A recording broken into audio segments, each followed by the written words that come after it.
But for the benefit of the potential wolves in sheep's clothing out there, Ian, shall we just have a little chat about what leadership actually involves? Because the one thing we're aware of in all of these things is pride and ego is about looking good.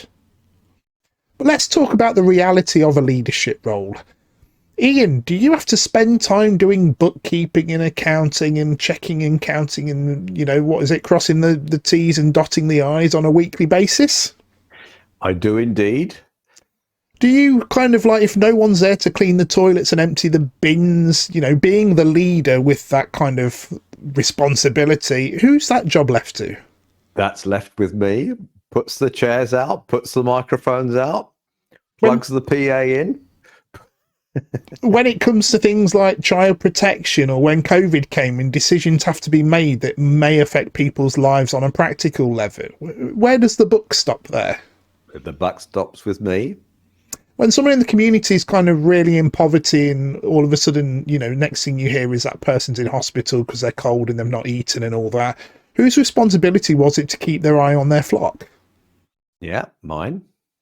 Right. And when people kind of, they're going through really tough times, they might be in hospital, who has to drop everything and go running in the weirdest of hours and times of day? It's me, or the leader.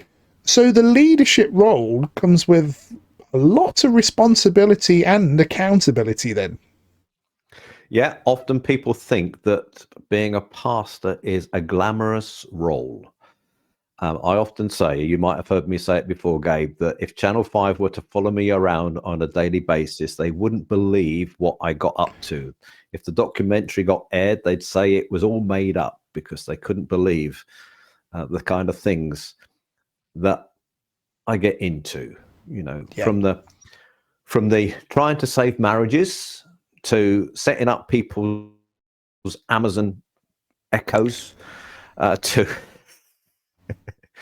sorting out people's finances, to making sure they've got enough food in their fridge, to make sure that they've got to the hospital on time, to unblock their toilet, to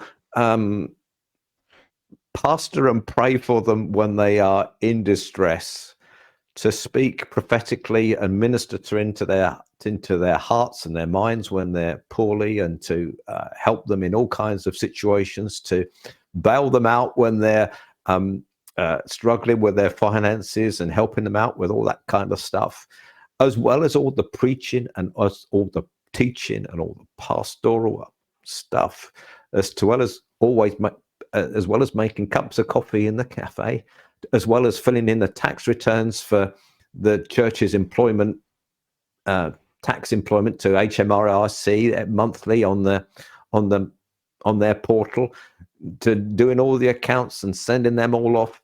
Who does it lay with? It's not glamorous.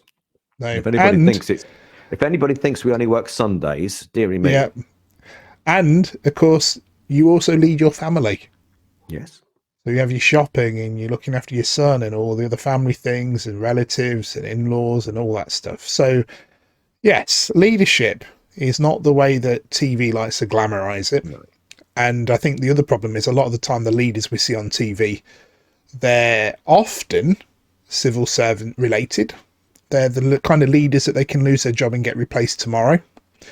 So really, they never really take on that kind of responsibility and that accountability. But like you say, when you're pastoring a church, if you're running your own business, these are things that, your life, it's not even your reputation, but your character, everything, your very fibre of your being relies on. But of course, as we know, even more so as a minister, we're serving God. And that's who we're always looking to please. It's not about pleasing people in the world, it's about pleasing the Lord, which typically, as you just demonstrated, means be humble in that role of leadership. Yes. Overcome your emotions and pride. I mean, there must be times when you're dragged into a marital dispute and you kind of, as we know, they'll be fighting for whose side you should be on, and you have to lay that down, deal with it rationally. There could be loss of child, there could be loss of other loved ones. And every time you have to walk into that room, become the leader of that particular situation in their lives at that time.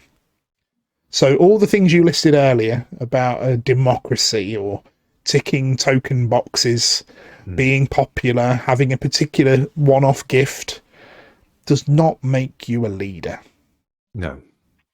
So for all you leaders out there, I want to say thank you for demonstrating leadership. And for all you wannabe leaders out there, you want to be a leader?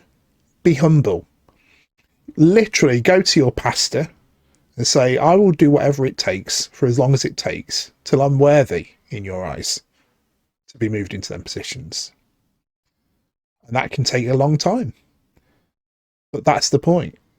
Follow the leadership of your pastor. Have faith in their leadership. More importantly, though, always listen to what Jesus is telling you to do. And submit. That's the key word. As you started off this episode talking about what is actual submission. It's certainly not promoting yourself. Submission is doing the things that other people wouldn't do because it needs to be done, and doing it with a smile on your face.